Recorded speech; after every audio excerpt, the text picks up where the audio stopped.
Ebenezer. Renungan malam hari ini berjudul Jamahan Tuhan yang Membebaskan. Kita akan baca di dalam Injil Markus pasal yang ke-7 ayat 33 sampai ayat yang ke-35.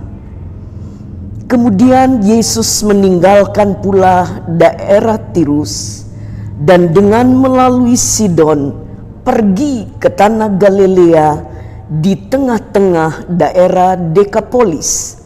Di situ orang membawa kepadanya seorang yang tuli dan yang gagap dan memohon kepadanya supaya ia meletakkan tangannya ke atas orang itu.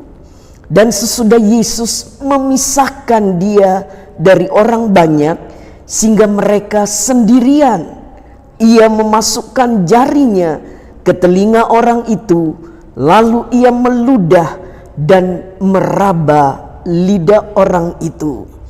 Kemudian sambil menengadah ke langit, Yesus menarik nafas dan berkata kepadanya, Ephata, artinya terbukalah.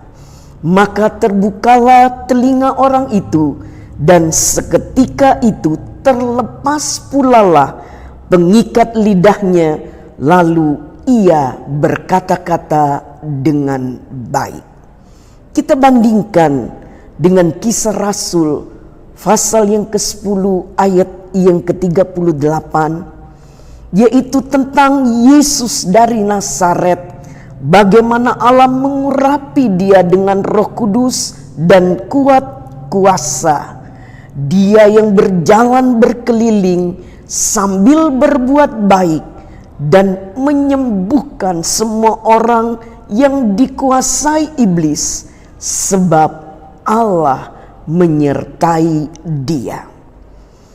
Puji nama Tuhan. Di mana ada ikatan, Yesus akan membebaskan. Di mana ada keterikatan, Yesus akan mematahkan.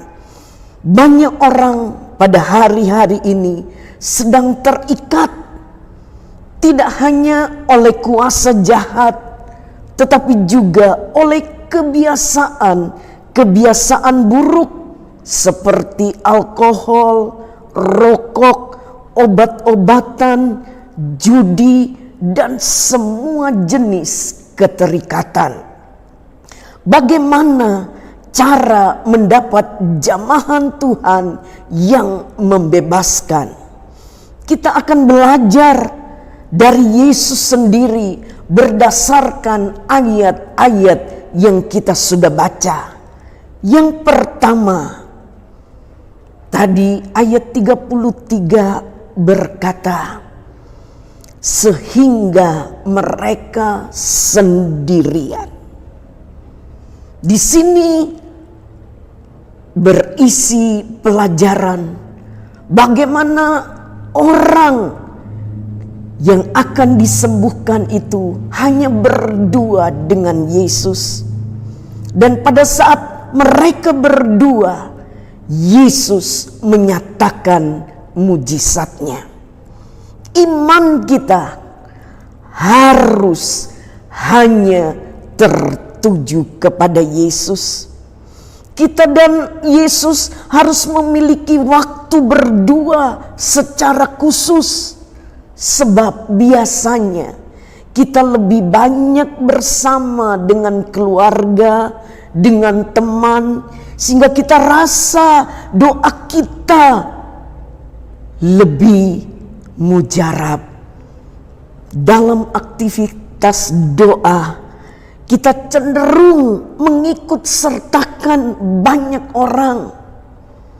Tetapi melalui pelajaran malam hari ini, kita harus tetap fokus hanya kepada Tuhan Yesus, meskipun kita ada di dalam persekutuan.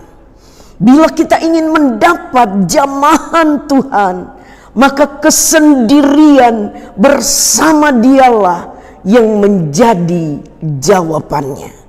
Sehingga iman kita tidak bergantung kepada manusia, kepada pendeta, kepada teman-teman yang kita anggap lebih rohani.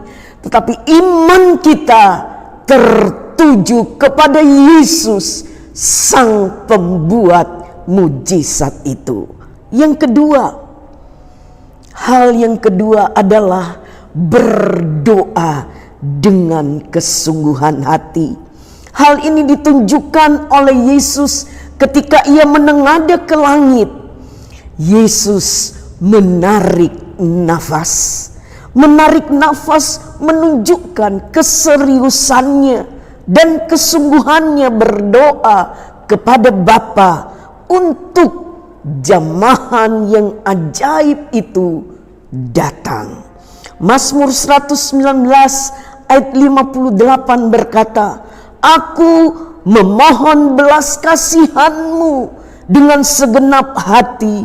Kasihanilah aku sesuai dengan janji-Mu." Pemazmur katakan dengan segenap hati, khusus untuk situasi yang kita hadapi sekarang ini. Mari kita baca di dalam Daniel 9 ayat 16 berkata, "Ya Tuhan, sesuai dengan belas kasih-Mu, biarlah kiranya murka dan amarah-Mu berlalu dari Yerusalem, kotamu, gunung-Mu yang kudus. Sebab oleh karena dosa kami dan oleh karena kesalahan nenek moyang kami, maka Yerusalem dan umat-Mu telah menjadi celah bagi semua orang yang di sekeliling kami." Mari kita satukan hati kita. Kita berdoa dengan sungguh-sungguh karena kita yakin murka Tuhan hanya sesaat, tetapi kasih-Nya kekal selama-lamanya. Supaya Allah berbelas kasihan kepada kita, bangsa Indonesia, kepada kita seluruh umat Kristen yang berdoa kepada Allah, sehingga kita boleh melihat nama Tuhan dibesarkan dan dipermuliakan. Yang ketiga, Yesus berseru dengan lantang, "Efata," artinya terbukalah. Sikap kesungguhan hati disertai dengan perkataan menghasilkan kuasa supranatural yang menyebabkan telinga orang yang tuli itu terbuka. Dengan iman, maka ada kuasa dalam perkataan setiap orang yang percaya kepadanya. Yosua 1 ayat 8, "Janganlah engkau lupa memperkatakan kitab Taurat ini, tetapi renungkanlah itu siang dan malam, supaya engkau bertindak hati-hati sesuai dengan segala yang tertulis di dalamnya.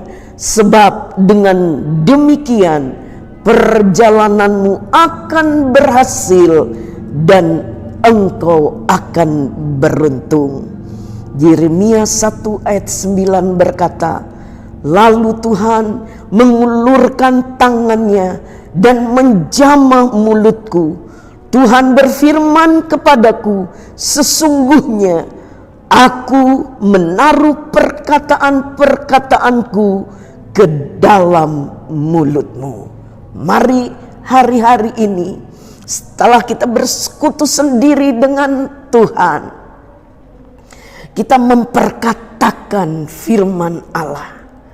Karena kita yakin dengan berdoa sungguh-sungguh, kita imani firman Allah, kita perkatakan, maka kehendak firman yang jadi. Ayat terakhir, Yohanes 4 ayat 41 berkata, dan lebih banyak lagi orang yang menjadi percaya karena perkataannya, karena perkataan Yesus. Mujizat akan terjadi hari-hari ini karena kuasa firman Allah, ya dan amin. Mujizatnya nyata bagi kita semua. Tuhan memberkati.